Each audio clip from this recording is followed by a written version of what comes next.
골격근의 세포의 흥분과 수축에 대해서 알아보겠습니다. 먼저 운동신경의 말단을 한번 그려볼까요? 운동신경의 말단을 이렇게 그려보면, 자, 운동신경 말단과 골격근 세포가 이렇게 연접해서 만나고 있을 겁니다. 자, 운동신경 말단으로 활동 전이가 이렇게 도달하게 되면 전압 개폐성 칼륨 채널이 열려서 칼슘이 들어오게 되죠. 그러면 이렇게 스탠바이 하고 있는 소낭들이 움직여서 이렇게 세포막이랑 이렇게 결합을 하게 됩니다. 자, 이 안에는 아세틸콜린이 쏟아져 나오게 되는 거죠. 자, 아세틸콜린을 미관으로 하는 수용체, 니코틴성 수용체. 이게 이제 니코틴성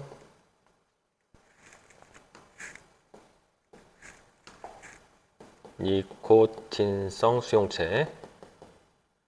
대표적인 리간드 개편성 이온 채널 중에 하나죠.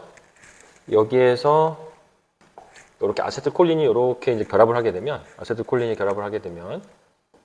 이제 이런 식으로 나트륨이 쏟아져 들어오게 되죠. 나트륨이 쏟아져 들어오면 이제 탈분국이 유도가 됩니다. 탈분국이 유도가 돼서 활동 전이가 이렇게 흘러가요.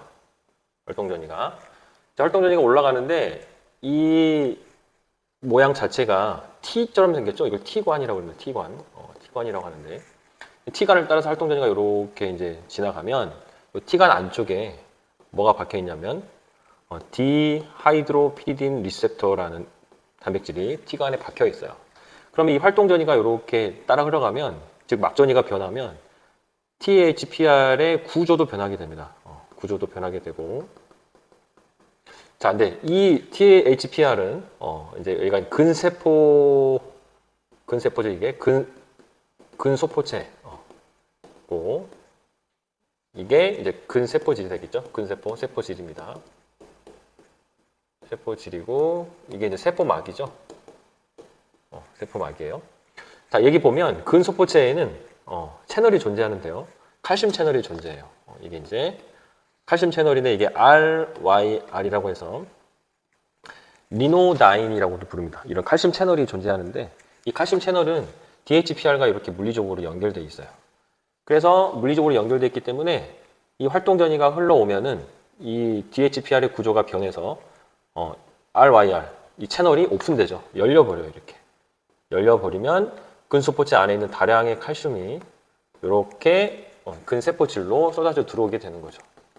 자, 이게 이제 칼슘이 신호 분자가 되는 겁니다. 이렇게 이제 칼슘이 쏟아져 들어오면 세포질 내에 칼슘의 농도가 높아지게 되는 상황이 생기겠죠. 그럼 이 칼슘은 누구랑 결합을 하냐면, 칼슘은 이제 트로포닌이라는 단백질과 결합을 하게 돼요. 트로포닌이라는 단백질과 결합을 해서 어떤 변화를 일으키는데요. 트로포닌이 칼슘과 결합을 하게 되면 누구의 구조가 바뀌냐면 트로포미오신이라는 요게 액틴 필라멘트를 감싸고 있거든요. 이 트로포미오신이 옆으로 회전을 합니다. 회전을 해요. 구조가 바뀌는 거죠. 그러면서 생기는 이벤트가 뭐냐면, 액틴 필라멘트에서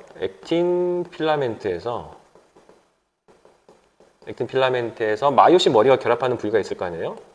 마이오신 머리의 결합 부위가 노출이 되는 사건이 생기는 거예요. 결합 부위가 노출이 되는 사건이 이 칼슘과 트로포닌이 만남으로써 진행이 되는 겁니다. 자, 이렇게 되면 이제 마이오신 머리가 액틴 필라멘트에 붙을 수 있는 상황이거든요. 그냥 붙을 수 있는 건 아니고 ATP가 마이오신 머리랑 결합을 해야 돼요. ATP가 이제 마이오신이랑 결합을 하게 되면 이제 붙을 수 있는 조건이 된 겁니다. 얘가 이제 ATP가 이제 분해되는 거죠. ATP가 분해되면 뭐로 바뀌겠어요? ATP랑 인산으로 바뀌겠죠. 그래서 이 결합한 마이오신 머리 부분에 결합한 ATP가 이렇게 이제 분해되면서 이제 인산이 방출되게 돼요. 인산이 이제 방출되는 과정에서 이제 파워 스트로크가 일어납니다. 이미 이제 이렇게 ATP가 인산되면서 마이오신 머리가 액틴 필라멘트 결합 부위에 붙어 있는 다음에 인산이 방출되면서 이제 파워 스트로크라고 그러죠. 파워 스트로크 현상이 일어나는 겁니다. 활주, 그쵸? 이렇게 이제 그 액틴과 미오신이 서로 이렇게 미끄러져 당기는 거죠. 끌어당기는 거죠. 이걸 파워 스트로크라고 합니다. 그래서 활주가 일어나게 되고 이게 바로 근수축이 일어나게 되는 거예요. 자, 그래서 지금 살펴본 건 골격근의 세포의 흥분은 어떻게 전달되고 수축은 어떤 과정에서 일어나는가, 요 어떤 흥분과 수축의 짝지음에 대해서 살펴봤습니다. 결론적으로는 이 운동신경에서의 골격근과 운동신경이 연결되어 있고, 요 연접부죠, 연접부. 이 연접부에서 이제 신경전달 물질인 아세틸콜린이 분비가 되고요. 이 아세틸콜린은 니코티성 수용체랑 결합이 되죠. 그리고 나서 탈분국이 일어납니다. 근데 결국 이 탈분국이 일어난다는 얘기는 요 연접한 이 부위를 종판이라고 해요. 종판.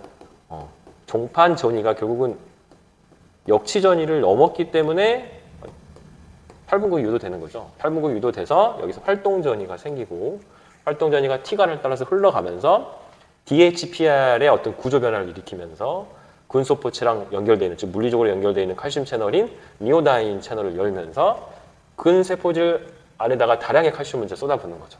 그리고 나서 칼슘의 농도가 높아지니까 트로포닌과 결합해서 트로포마이오신을 회전시키고, 그러면 액틴 필라멘트의 결합 부위가 노출이 되죠. 거기에 ATP가 마이오신 머리와 결합하면서 ATP가 인산화되면서 이제 파워 스트로크가 일어나서 근수축이 일어나는 과정이 되겠습니다.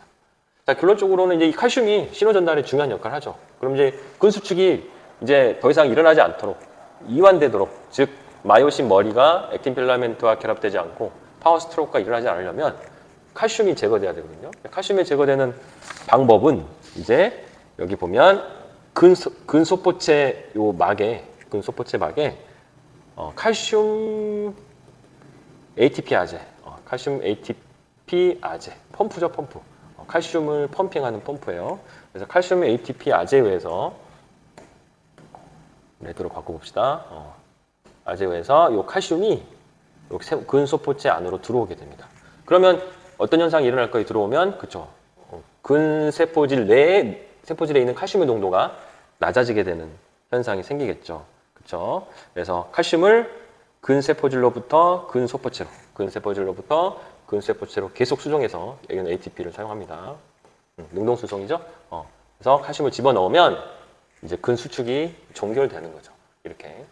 이런 과정으로 골격근의 세포와 흥분과 수축의 연관관계를 살펴보았습니다.